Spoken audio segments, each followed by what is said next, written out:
પરેશભાઈએ જે વાત કરી છે, નિશાંતભાઈના સવાલોના પણ જવાબ તો બેશક તમે આપશો જ અને એ અપેક્ષા રાખતા પણ હશે, પરંતુ મારે એ પણ સમજવું છે પરેશભાઈએ જે તમને સવાલ કર્યા હતા, પરેશભાઈએ જે માંગ કરી હતી એમાં જે મુખ્ય મુદ્દાઓ હતા કે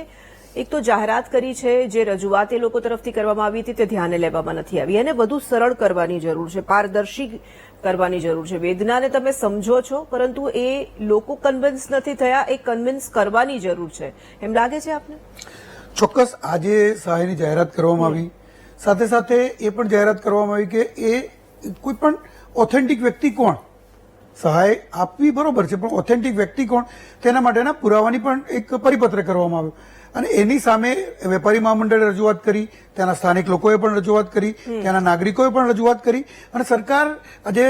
આદરણીય ભૂપેન્દ્રભાઈ પટેલના માર્ગદર્શન હેઠળ જે પ્રમાણે સરકાર એના માટે પણ વિચાર્યું અને સરકાર એ પણ નિર્ણય લેવા જઈ રહી છે કે ભાઈ એમાંથી એના પુરાવાની જે સંખ્યા છે, જે માંગણી છે એ ઓછી કરવી અને માત્ર એને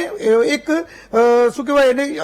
આધાર એવો હોવો જોઈએ કે આ વ્યક્તિની આ વસ્તુની માલિકી હતી અને એની કિંમત આટલી થતી હતી કે જે સ્ક્વેર ફૂટ પ્રમાણે આપણે નક્કી કર્યું હોય કે જે હોય. કારણ કે આમાં માસમાં જયારે નુકસાન થયું હોય ને ત્યારે તોરલબેન એ વાત કરે નિશાંતભાઈ, તો કોઈ વ્યક્તિ લારી 2000 રૂપિયાની પણ લાવ્યો હોય, કોઈ વ્યક્તિ લારી 1000 રૂપિયાની સેકન્ડમાં પણ લાવ્યો હોય અને કોઈ વ્યક્તિ બટાટા વેચતો હોય એ સસ્તા પણ હોય અને કોઈ વ્યક્તિ બીજી વસ્તુ વેચતો હોય મોંઘી પણ હોય. એટલે દરેકને વસ્તુ એ એક નો સર્વે કરવો શક્ય નથી હોતો. ત્યારે માસમાં નુકસાન થતું હોય, માત્ર ભારતીય જનતા પાર્ટીની સરકાર છે એટલે એવું નથી કહેતી, પરંતુ કોઈ પણ સરકારો હોય ત્યારે માસમાં નુકસાન થતું હોય ત્યારે એનો લમસમ સર્વે થતો હોય છે અને એ પ્રમાણે એની સહાય ચૂકવવામાં આવતી હોય છે. વીમામાં કેવું છે કે વીમામાં તમે પ્રીમિયમ ભર્યું હોય, મારા ઘરની રાજ રચેલું એ 15 લાખ રૂપિયાનું છે અને 15 લાખનું પ્રીમિયમ ભરતો હોઉં તો વીમા એનું વળતર 15 લાખ પ્રમાણે ચૂકવે. અને રાજેશભાઈના ઘરમાં જે કરું એ 5 કરોડનું મિલકતનું છે તો રાજેશભાઈ 5 કરોડ પ્રમાણે પ્રીમિયમ ભરતા હોય તેનું 5 કરોડનું વળતર ચૂકવે, એ વળતર છે. પરંતુ જયારે સરકાર જયારે માસમાં સહાય ચૂકવતી હોય, હું નિશાંતભાઈને એ નથી કહેવા માંગતો કે ભારતીય જનતા પાર્ટીની સરકાર કોઈ પણ રાજ્યની કોઈ પણ સરકારો હોય અને જ્યાં આવી કુદરતી આફત થઈ હોય કે જ્યાં આજે તમે જે માનવ સર્જિત કહેતા હોય પણ અત્યારે હાલ આફત છે, ત્યારે આફત છે તો આફતની અંદર જયારે સરકાર એની સહાય ચૂકવતી હોય તો એના એક ધારાધોરણો ચોક્કસ હોય છે. પણ બીજું કે જે એમને તકલીફો પડી છે, જે આજે એમને રજૂઆત કરી વેપારી મહામંડળ તરફથી, ચોક્કસ એ રજૂઆતો પણ ધ્યાને લેવામાં આવશે અને સરકાર એ તરફે વિચારી પણ રહી છે અને એની પણ એક જયારે ચૂકવવાની શરૂઆત થશે ત્યારે એ પણ જાહેરાત કરવામાં આવશે કે મિનિમમ પુરાવા લઈ અને એને ચૂકવવી. બીજું કે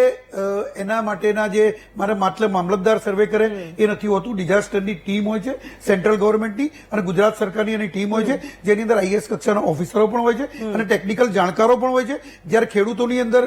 સહાય ચૂકવવાની થતી હોય છે તો એના ખેતી અંગેના જાણકારો હોય છે, જ્યારે સિટી હોય વેપારીનું હોય તો એના જાણકારો હોય છે અને એ પ્રમાણે નક્કી થઈ અને એની સહાય ચૂકવાતી હોય છે. બીજું કે નિશાંતભાઈ એ પણ વાત કરી રહ્યા છે કે વળતર જોઈએ, આ જોઈએ, જે જોઈએ, પરંતુ ચોક્કસ છે વિરોધ પક્ષ છે બધી જ માંગણી કરશે. કારણ કે વિરોધ પક્ષને આજે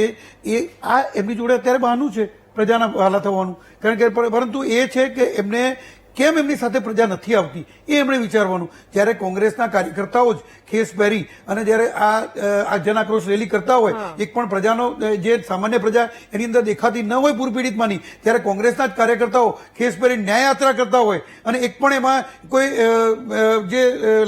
જેને નુકસાન થયું હતું કે જેના કુટુંબમાંથી લોકો આજે મોતને ભેટ્યા હતા, બિચારા ભોળા ભૂલકાઓ જે મોતને ભેટ્યા હતા અને એના માટે લાગણી અમને પણ છે, દરેકને છે. પણ આજે તમે જુઓ તો ભારતીય જનતા પાર્ટીના કાર્યકર્તાઓએ ક્યારે પણ આ વસ્તુની કોઈને કઈ નથી, પરંતુ ભારતીય જનતા પાર્ટી પ્રજાની પડખે ઉભી રહી છે. નહીં કે આવી કોઈ રેલીઓ કાઢવી, નહીં કે આવી કોઈ દેખાડા કરવા, તમે પ્રજાની સાથે જાઓ. બીજું કે સરકાર તમને એવું લાગે કે ના સહાય ઓછી છે કે તમને એવું કે તો તમે સરકાર સાથે બેસો, ચર્ચા કરો, કોઈ એને તમે કોઈ ફોર્મ્યુલા બતાવો કે આ ફોર્મ્યુલા છે કે આ છે એ તમે એની સાથે ચર્ચા કરો. માત્ર ને માત્ર વિરોધ કરવો, માત્ર ને માત્ર ટીવી ઉપર આવવું, માત્ર ને માત્ર હોડી લઈને રેલી કાઢવી, માત્ર ને માત્ર કોઈ પણ એક શબ્દને પકડી અને એના માટે રેલી કરીને દરેક શબ્દની પાછળ રાજકારણ ન હોય. બીજું કે જ્યારે આવા પ્રસંગો હોય કે જે કોઈ પણનો આજે ત્યાંનો રાજકોટનો પ્રસંગ હતો કે મોરબીનો પ્રસંગ હતો, એવા પ્રસંગો હોય એ દુઃખદ પ્રસંગો કહી શકાય. એના માટે સંવેદના દરેકને છે, તો એ સંવેદનાની પાછળ એના મોતની પાછળ કોઈ દિવસ રાજકારણ ન કરાય. એની અંદર એના સપોર્ટમાં સિસ્ટમમાં ઉભા રહેવાય. અને બીજું કે અમે તમને એવું નથી કહેતા તમે અમારા સપોર્ટમાં ઉભા રહો, પણ પ્રજાની પડખે ઉભા રહેશો તો પ્રજા પણ ભૂતકાળમાં તમને યાદ કરશે, એવી અમારી આ તમને વિનંતી છે. નિશાંતભાઈ